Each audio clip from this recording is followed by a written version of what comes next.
नमस्कार. गुरु ऋण एक घासून घासून आणि सतत वापरून गुळगुळीत झालेलं वाक्य आहे. मला यांच्या ऋणातच राहायला आवडेल. मला तरी अजिबात न पटणारं आणि म्हणून तद्दन भंपक वाटणारं वाक्य आहे हे. ऋण याचा अर्थ कर्ज. कर्ज हे काही फक्त आर्थिकच असतं असं नाही.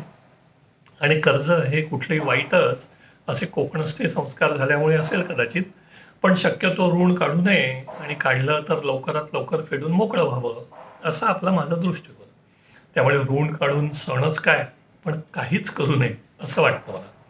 आता लहानपणापासून काही ऋण ही आपल्यावरती आपोआपच येतात. त्यातली महत्त्वाची म्हणजे मातृ पितृ आणि गुरु ऋण. आता हे ऋण काही पैशात मोजता येत नाही किंवा रूपांतरही करता येत नाही. तर मग फेडायचं कसं ते? तर जसे आपण ऋणी झालो त्याच मार्गाने. म्हणजे या ऋणमुक्तीचा सगळ्यात सोपा आणि साधा मार्ग म्हणजे जसे संस्कार आपल्यावर त्यांनी केले तसं वागावं. सिंपल. त्या पुढची पायरी म्हणजे त्यांनी पाहिलेली स्वप्न साकार करावीत. त्या दृष्टीने त्या मार्गावर प्रयत्न करावे.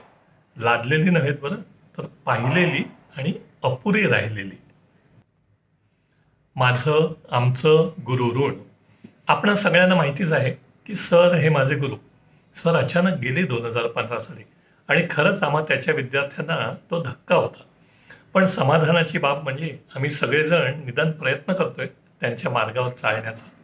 सर केमिस्ट्रीचे प्रोफेसर होते, रुईयाचे प्रिन्सिपल होते आणि आम्हा सगळ्यांचे मास्तर होते.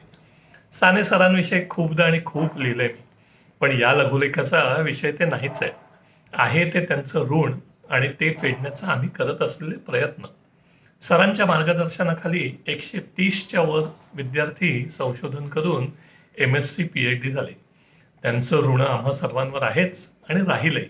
पण म्हणूनच मी सुरुवातीला लिहिल्याप्रमाणे नुसतं त्या ऋणातच राहणं हे काही आम्हाला पटणारं नाही. सरांचेच विद्यार्थी आम्ही, सतत कार्यमग्न. त्यामुळे आता दरवर्षी आम्ही काही ना काही उपक्रम करत असतो. अगदी महाराष्ट्रातल्या डझनभर शाळांना प्रयोगशाळेसाठी मदत इथपासून ते IDMA सारख्या व्यावसायिक संस्थेत त्यांच्या नावाने पुरस्कार. सरांनीच शिकवलं आम्हाला, स्वप्न बघा, उदात्त बघा आणि ती साकार करण्यासाठी झटून प्रयत्न करा. सरांसारखी अजून एक गोष्ट जमायची अजून मला तरी. एक स्वप्न साकार झालं की पुन्हा त्याच किंबहुना दुप्पट उत्साहाने सर दुसऱ्या स्वप्नाचा पाठपुरावा करू लागायचे. साकार स्वप्न ही भूतकाळ असतात आणि नवनवीन स्वप्न पाहून वेध घ्यायचा असतो तो भविष्याचा. मिजो, गुरुपौर्णिमा 2019, 5 वर्षांपूर्वी लिहिलंय. आजचा बोनस. खरं तर गुरुपौर्णिमेला हा कार्यक्रम होणार होता, पण ऑपरेशनल कारणांमुळे लांबला. काल अजून एक मैलाचा दगड या बाबतीत आम्ही साकार केला. रुईया कॉलेजमध्ये केमिस्ट्री लॅबोरेटरीला सरांचं नाव देण्याचा समारंभ काल होता. तुफान, पाऊस आणि तत्सम गोष्टींची तमा न बाळगता सरांचे 30 विद्यार्थी वेळेवर रुईयाला पोचले. विरार, बदलापूर ते हैदराबाद आणि गोव्यापासून. इतर सुहृद आणि सरांचे एक बालमित्र तर पुण्याहून पहाटे निघून निर्वेद पोचले. माझ्या दृष्टीने दुग्ध शर्करा योग होता. म्हणजे प्रमुख पाहुणे होते माझे दुसरे गुरु आणि बॉस JB आणि फार्माचे डायरेक्टर शिरीष मोदी. तेही प्रचंड पाऊस असूनही वेळेवरती हजर झाले. त्या समारंभाचे काही फोटो म्हणजे अल्बमची लिंकच देतोय. हा बोनस क्रमांक 1. बोनस क्रमांक 2, माझा आत्तेभाऊ राहुल दातार याने म्हटलेलं सुंदर गुरुगीत.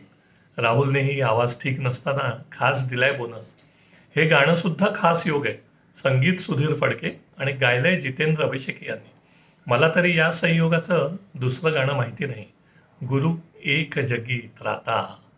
नमस्कार.